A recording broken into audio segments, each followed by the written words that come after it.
الحمد لله الذي شرف الوجود بأعظم مولود برز لهذا الوجود في مثل هذا الشهر ربيع الأول، فتشرف الشهر بذلك المولود سيدنا ومولانا محمد المحبوب الأكبر للإله البر الودود.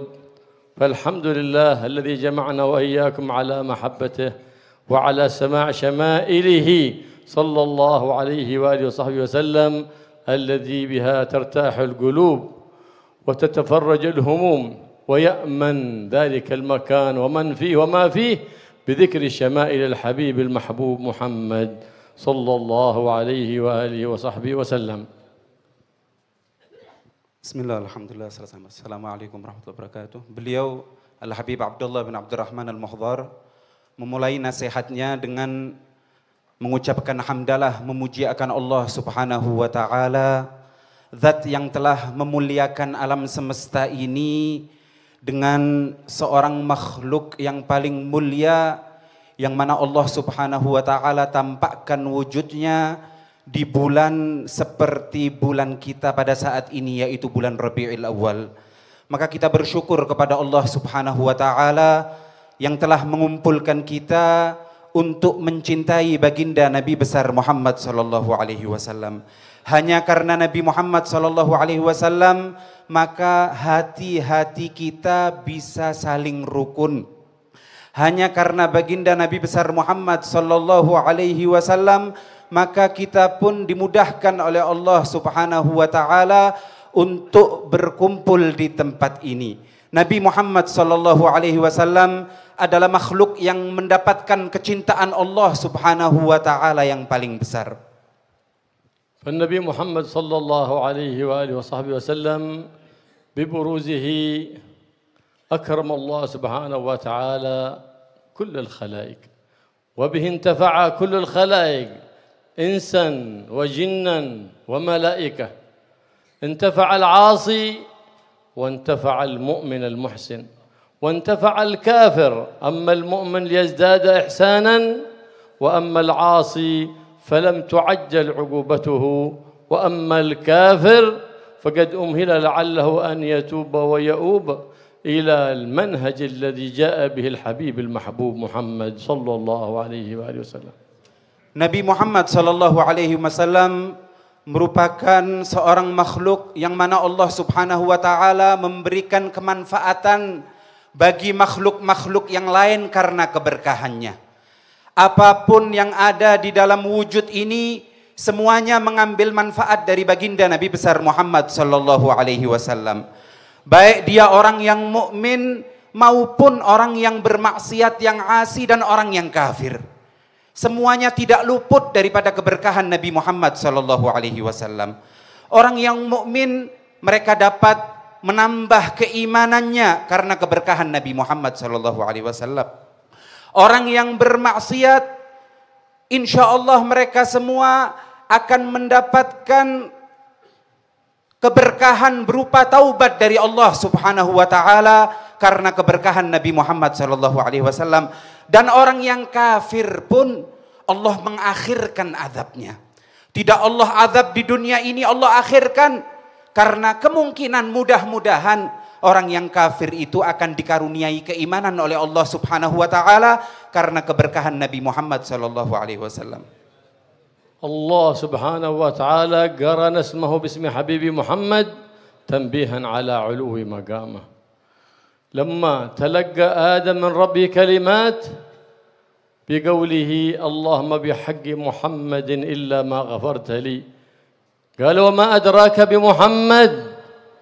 قال نظرت إلى قوائم العرش فوجدتها مكتوب عليها لا إله إلا الله محمد رسول الله، فما دخلت باب من أبواب الجنة إلا وهو مكتوب عليه لا إله إلا الله محمد رسول الله صلى الله عليه وآله وصحبه وسلم.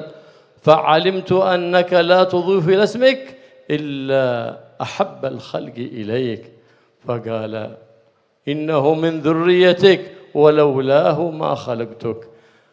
فهو الوالد وهو الولد إذ كان نبيا وآدم بين الماء والطين وأما في الأربعين إنما ظهرت نبوة النبي محمد ولم تأتيه النبوة في الأربعين لكن ظهرت نبوته في الأربعين. Allah Subhanahu wa Ta'ala telah menyandingkan nama mulia Nabi Muhammad sallallahu alaihi wasallam dengan nama zat Allah Subhanahu wa Ta'ala yang mulia, tidak lain dan tidak bukan untuk menunjukkan bagaimana kedudukan mulia Nabi Muhammad sallallahu alaihi wasallam di sisi Allah Subhanahu wa Ta'ala. Sebagaimana diceritakan ketika Nabi Allah Adam ala nabiyina wa alaihi afdhalus salati wassalam mendapatkan wahyu, mendapatkan ilham dari Allah Subhanahu wa Ta'ala, beberapa kalimat yang menjadi penyebab diterimanya taubat Nabi Allah Adam. Nabi Allah Adam bermunajat kepada Allah Subhanahu wa Ta'ala, "Ya Rabb, bihaqqi Muhammad ighfirli." Ya Allah, dengan keberkahan makhlukmu yang bernama Muhammad, ampuni aku ya Allah. Maka Allah pun, dan Allah Maha Tahu, bertanya kepada Adam, apa yang kau ketahui tentang Muhammad sedangkan aku belum menciptakan Muhammad? Maka Nabi Adam pun mengatakan, iya ya Allah, ketika kau ciptakan aku, lalu kemudian kau tempatkan aku di surga, aku melihat di kaki arsy-Mu yang mulia, di situ tertulis namamu dan kau sandingkan dengan makhlukmu yaitu Muhammad. Tertulis la ilaha illallah Muhammadun Rasulullah sallallahu alaihi wasallam. Maka aku yakin ya Allah bahwa Muhammad yang kau sandingkan namanya dengan namamu merupakan makhlukmu yang paling kau cintai. Maka Allah pun mengatakan, ketahuilah wahai Adam, sesungguhnya Muhammad adalah salah satu daripada keturunanmu, dan ketahuilah kalau bukan karena Muhammad maka niscaya aku tidak akan menciptakanmu. وما هذه الأمة صارت خير أمة إلا ببركة الحبيب محمد صلى الله عليه وسلم. فلهذا أمرنا الله بالاعتصام بالنبي محمد واعتصموا بحبل الله. وما هو حبل الله؟ هو حبيب الله محمد. اعتصام بحبل الله الاعتصام بشرع حبيب الله وبسنة حبيب الله وبخلق حبيب الله وبأدب حبيب الله محمد صلى الله عليه وعلى آله وصحبه وسلم ولزوم الصراط المستقيم.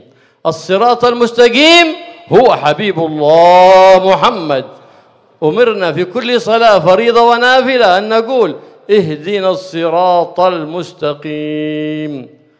الصراط المستقيم هو حبيب الله محمد، شرعه وسنته وخلقه وأدبه صلى الله عليه وآله وسلم.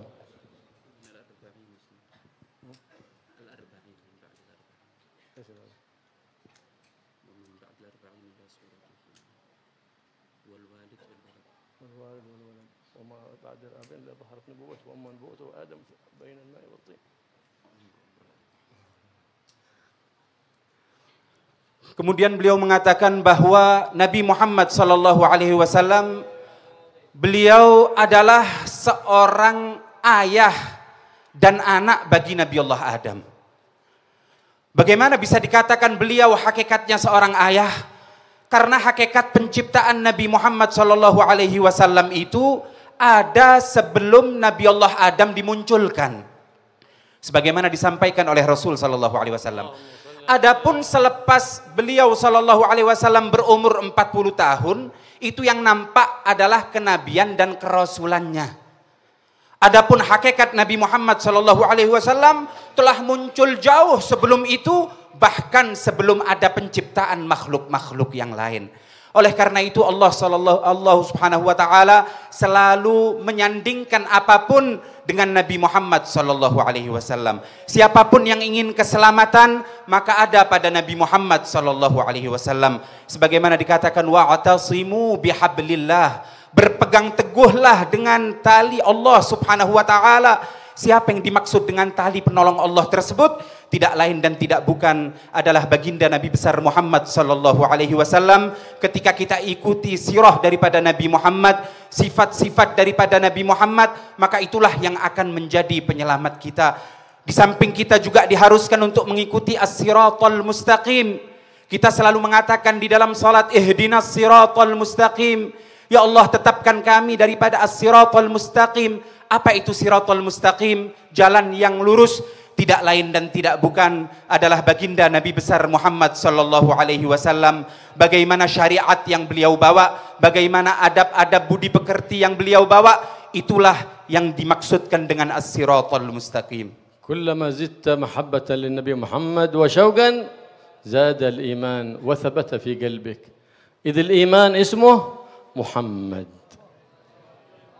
الإسلام اسمه محمد فإذا ثبت محمد في قلبك ثبت الإسلام والإيمان فاحرص على أن يكون في قلبك محمد وخذ الميزان أنك إذا أردت فعل أمر أو قول أمر فاستحضر قرب النبي محمد صلى الله عليه وسلم هل ستفعل أو تتكلم بهذا أم لا فخذ هذا الميزان حتى تكون دائما مستشعرا للنبي محمد صلى الله عليه وآله وسلم.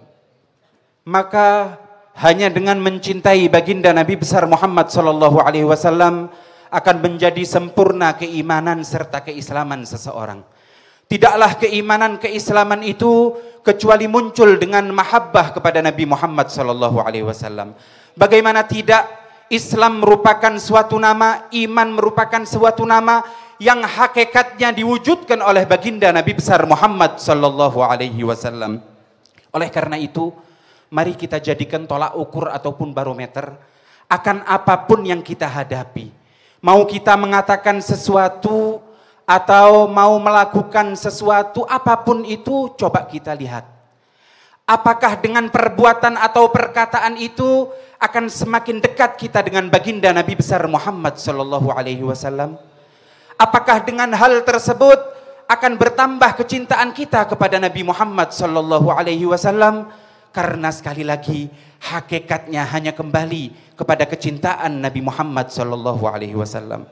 يقول الحبيب علي بن محمد بن حسين الحبشي من جنة ما شاقني من وصفها إلا لكون الحب فيها خيما. من هو الحب؟ المحبوب الأعظم عند الإله الأكرم محمد سيد الأمم صلى الله عليه وآله وصحبه وسلم. قيل لبعض العارفين زدني شوقا إلى الجنة قال فيها حبيب الله محمد وسكت. هذا يكفيك أن تشتاق إلى الجنة. Al-Habib Ali bin Muhammad Al-Habasyi dalam salah satu bait untaian qasidahnya beliau mengatakan, min jannatin ma syaqani min wasfiha illa likaunil hibbi fihi khayyama. Surga yang mana sifatnya luar biasa, akan tetapi tidaklah membuat aku rindu akan masuk ke dalam surga tersebut kecuali karena di dalam surga itu ada al-hibbu, yaitu orang yang kita sayangi, orang yang kita cintai, yaitu Nabi Muhammad sallallahu alaihi wasallam. Al-hibbu al-habib ay al-mahbub, orang yang dicintai, orang yang kita cintai, yaitu Nabi Muhammad sallallahu alaihi wasallam. Seseorang berkata kepada orang yang saleh, tolong tambahkan, sebutkan kepadaku sifat-sifat surga sehingga aku semakin rindu untuk masuk ke dalam surga. Maka orang yang saleh itu mengatakan dengan suara yang lantang, ketahuilah bahwa di dalam surga ada Nabi Muhammad sallallahu alaihi wasallam. كلما ازددت من الصلاة على النبي محمد زاد يقينك وزاد إيمانك. ما هناك عبادة تنقلك من الشقاوة إلى السعادة مثل الإكثار من الصلاة على النبي محمد. تنقلك من العصيان إلى الطاعة، تنقلك من الإدبار إلى الإقبال مثل الصلاة على النبي محمد صلى الله عليه وسلم. صلوا على النبي محمد. فإن الصلاة على النبي محمد فيها الشفاء وفيها الدواء لمن أراد الشفاء ولمن أراد الدواء، لكن بتصدق وإخلاص وتعظيم عندما تصلي على النبي محمد.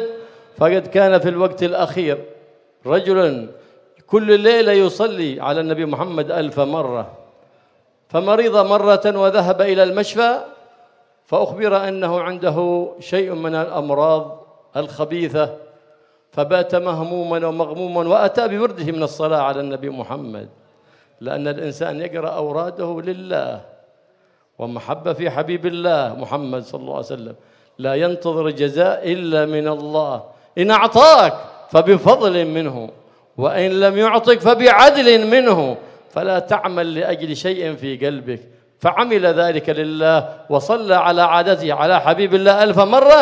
ففي آخر رأى النبي محمد صلى الله عليه وسلم فقال: ما لك مهموم؟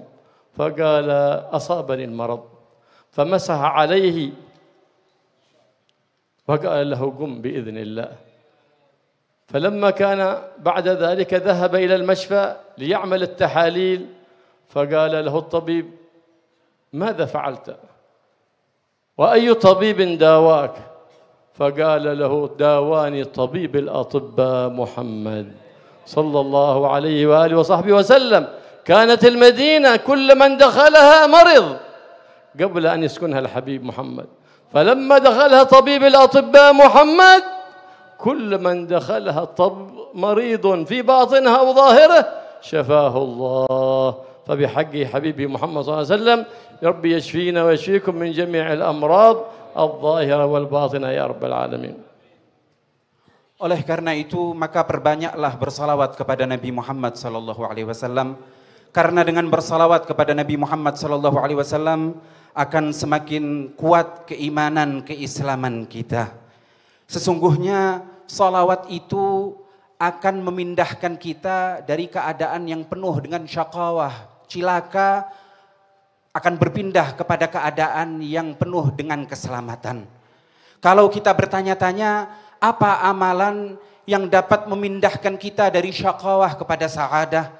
Apa amalan yang dapat memindahkan kita dari sebelumnya mungkin kita jauh selalu bermaksiat kepada Allah, sampai akhirnya kita berusaha untuk mendekat dan berbuat taat kepada Allah Subhanahu wa taala? Tidak lain dan tidak bukan adalah bersalawat kepada Nabi Muhammad sallallahu alaihi wasallam. Apapun yang kita inginkan akan dapat diwujudkan dengan bersalawat kepada Nabi Muhammad sallallahu alaihi wasallam. Kesembuhan, afiah, kalau memang betul-betul kita inginkan, tidak lain dan tidak bukan kecuali dengan kita bersalawat kepada Nabi Muhammad sallallahu alaihi wasallam. Sebagaimana diceritakan, ada seseorang yang rajin bersalawat. Orang itu kemudian diuji oleh Allah Subhanahu wa taala dengan suatu penyakit. Dokter mengatakan bahwa penyakit ini luar biasa. Penyakit ini menyebabkan hal yang tidak diinginkan. Tapi masih butuh untuk kemudian diperiksa kembali, uji lab. Akhirnya orang itu keluar dari tempat tersebut dalam keadaan sedih. Tapi coba kita lihat orang yang saleh. Ketika dia bersedih, dia kembali sadar bahwa apapun yang diberikan oleh Allah Subhanahu wa taala, mau itu sesuatu yang baik atau sesuatu yang kelihatannya penyakit, sesuatu yang enggak baik. Tapi kalau sudah Allah yang memberikan, pasti di situ ada hikmahnya. Maka dia pun beristighfar. Dia pun kembali kepada Allah Subhanahu wa taala seraya membaca kebiasaannya, wiridnya, yaitu bersalawat kepada Nabi Muhammad sallallahu alaihi wasallam. Pada saat itu dia bersalawat sebanyak 1000 kali. Sampai pada akhirnya ketika tertidur, dia bermimpi bertemu Nabi Muhammad sallallahu alaihi wasallam. Nabi menyapa beliau. "Kenapa aku melihat kau dalam keadaan sedih?" "Iya ya Rasulullah, aku diuji, aku kena penyakit." Maka Rasulullah pun dengan ringan mengatakan, "Bangunlah, dengan izin Allah Subhanahu wa taala kau akan diberikan kesembuhan." Maka subhanallah, keesokan harinya orang itu bangun, lalu kemudian datang ke rumah sakit untuk melakukan uji lab. Ternyata dokternya pun kagum. Dokternya heran, bingung. Dia tanya, "Apa yang kau lakukan? Obat apa yang kau minum? Siapa yang mengobati kamu?" Ternyata penyakit yang didiagnosa sebelumnya ternyata nggak ada, hilang. "Siapa yang mengobati kamu?" maka orang itu pun mengatakan dengan penuh keyakinan bahwa yang mengobati aku tidak lain dan tidak bukan adalah dokternya para dokter di alam semesta ini, yaitu Sayyiduna Muhammad sallallahu alaihi wasallam. Oleh karena itu membaca salawat akan melahirkan manfaat, tapi apabila kita baca dengan penuh keyakinan, kita baca dengan penuh ta'zim, pengagungan kepada Nabi Muhammad sallallahu alaihi wasallam, mudah-mudahan kita semua dengan berkah salawat kepada Nabi Muhammad sallallahu alaihi wasallam dikaruniai kesehatan oleh Allah Subhanahu wa taala. Madinah Al-Munawwarah, sebuah kota yang dahulu kita kenal bersama dengan nama Yathrib. Di situ nggak ada orang yang masuk kecuali kena ta'un, kena penyakit. Tapi itu sebelum Madinah dimasuki oleh Nabi Muhammad SAW. Apa yang terjadi setelah Nabi Muhammad SAW masuk ke dalam Al-Madinah Al-Munawwarah? Maka Al-Madinah pun menjadi sarana penyembuh. Bahkan tanahnya pun dapat menyembuhkan orang yang sakit. Nahnu al-an fi zaman al-fitan. وفي زمان كل يوم يظهر فيه بلاء ويظهر فيه فيروس للأشباح وفيروس الأرواح. كما نرى في شبابنا وأولادنا اليوم تدني المستويات الأخلاقية والمستويات السلوكية تدني كبير. فكيف نحصن أولادنا بأي فاكسين وأي تطعيم نحفظ أولادنا من هذا البلاء القادم علينا في هذا الزمان، زمان الافتتان؟ بأن نربطهم بحبيب الرحمن، نعلمهم سيرة النبي محمد. عيب على الإنسان ابنه ما يحفظ نسب النبي محمد، ما يحفظ شيء من شمائل النبي محمد. عيب أن يكون في أولادنا مثل هذا، نقص كبير. كيف نقول فخرنا محمد، شرفنا محمد، عزنا محمد، ونجهل أمور بسيطة من سيرة النبي محمد؟ عيب أن يكون فينا ذلك. لكن إذا ربطنا أولادنا بالحبيب محمد وربطناهم بخلفاء النبي محمد من الأولياء والصالحين الذين وضعوا قدمهم على قدم الحبيب محمد صلى الله عليه وآله وصحبه وسلم وحببناهم وقرعنا عليهم مناقبهم، فحينئذ تطمئن القلوب، فيحصل التطعيم أو الفاكسين للأشباح والأرواح بزيارتهم في حياتهم، نتدارك البقية، وزيارتهم في مشاهدهم فإنهم أحياء في قبورهم، فمن زارهم عرفوه ومن زارهم فرحوا به. فالله الله يا عباد الله في أن نتدارك ما بقي من هؤلاء القوم.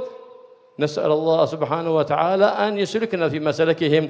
ومن هؤلاء القوم من اجتمعنا في حوليته في هذا اليوم الحبيب الورع أحمد بن سالم العيدروس.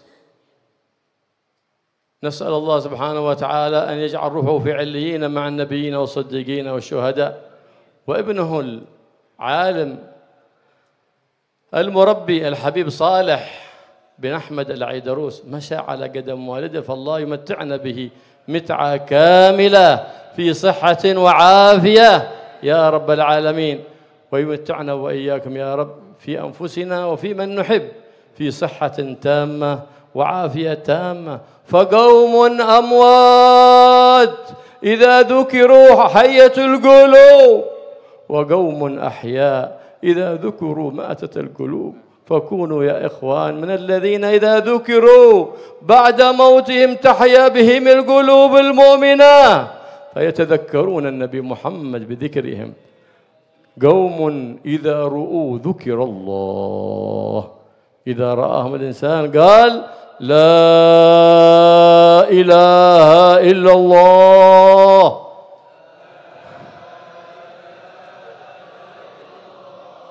قوم إذا رؤوا يشهروا ذكر الله. من هؤلاء؟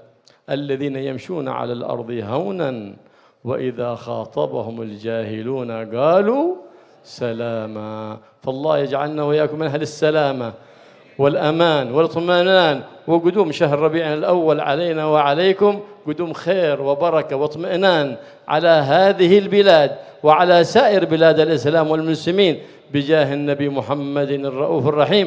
ومتعنا بحبيبنا صالح بن أحمد العز متعة كاملة في صحة وعافية، ويبارك فيه وفي أهلي وفي ذوي، تعود علينا وعليكم هذه الحولية مرات وكرات في خيرات ومسرات، ونحن وإياكم في أتم الصحات والعافيات بجاه النبي محمد سيد السادات صلى الله عليه وآله وصحبه وسلم، والحمد لله رب العالمين.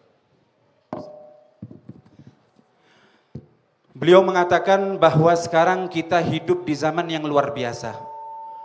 Zaman yang dipenuhi dengan penyakit virus luar biasa, bermacam-macam. Bahkan virus ini, kata beliau, bukan hanya ada pada jasmani kita. Virus itu juga menyerang rohani kita, akidah-akidah kita, wal'iyadzubillah. Kita melihat bagaimana anak-anak kita sekarang penuh dengan kemerosotan. Bangsa kita sekarang ini merosot dalam segala bidang. Lalu kalau kita mau mencari apa obat untuk menghilangkan virus tersebut? Apa hal yang dapat menyangkal virus tersebut? Tidak lain dan tidak bukan, ayo kita ikat generasi ini dengan Nabi Muhammad SAW. Kita kenalkan mereka dengan Nabi Muhammad SAW. Merupakan sesuatu yang celah apabila seseorang tidak mengenal nasab nabinya. Hanya nasab nabinya saja nggak tahu. Lalu bagaimana dengan sirah sejarah Nabi Muhammad SAW? Ini merupakan suatu aib. Ini merupakan suatu yang harus kita perangi. Maka mari kita ikat anak-anak kita dengan Nabi Muhammad SAW. Perkenalkan kepada mereka Nabi Muhammad. Bagaimana nasab beliau, sirah sejarah beliau. Kita kenalkan kepada mereka orang-orang yang mengikuti Nabi Muhammad SAW. Karena orang-orang yang soleh tidak lain dan tidak bukan mereka menampakkan di hadapan kita sifat-sifat mulia Nabi Muhammad SAW. Oleh karena itu kita sekarang menghadiri acara hauliyah juga daripada Al-Arif Billah Al-Wari' Al-Habib Ahmad bin Salim Al-Aidrus. Beliau juga merupakan orang yang menyampaikan kepada kita sifat-sifat Nabi Muhammad SAW. Mereka dikatakan adalah qaumun amwat, akan tetapi mereka kaum yang sudah meninggalkan kita. Akan tetapi dengan keberkahan disebutkan nama mereka, maka hati-hati yang mati akan menjadi hidup. Hati-hati yang jauh dari Allah akan menjadi mengenal Allah subhanahu wa ta'ala. Tapi ada kelompok kebalikan. Qaumun ahya, mereka masih hidup tapi wal'iyadzubillah. Kalau mereka disebut justru menjadikan kita semakin jauh dari Allah subhanahu wa ta'ala. Maka jawabannya ada pada diri kita masing-masing. Ayo mari kita menjadi golongan yang insya Allah ketika disebut nama kita akan selalu dikenang nama Allah subhanahu wa ta'ala. Orang akan selalu mengingat Allah subhanahu wa ta'ala. Sebagaimana dicontohkan oleh beliau sahibul haul Al-Habib Ahmad bin Salim Al-Aidrus. Dan sifat beliau diwariskan dan ditampakkan oleh putra beliau, guru kita bersama, beliau Al-Habib Saleh bin Ahmad Al-Aidrus, yang mudah-mudahan Allah subhanahu wa ta'ala panjangkan umur beliau, selalu memberikan kita manfaat dengan keberkahan wujud beliau, dan mudah-mudahan orang-orang yang saleh yang lain juga Allah panjangkan umur mereka. Mudah-mudahan tidak keluar dari tempat ini kecuali kita diberikan keberkahan oleh Allah subhanahu wa ta'ala, dan beliau menutup ceramahnya dengan doa-doa yang mudah-mudahan diijabah oleh Allah subhanahu wa ta'ala. Amin amin ya rabbal alamin. Wassalamualaikum warahmatullahi wabarakatuh.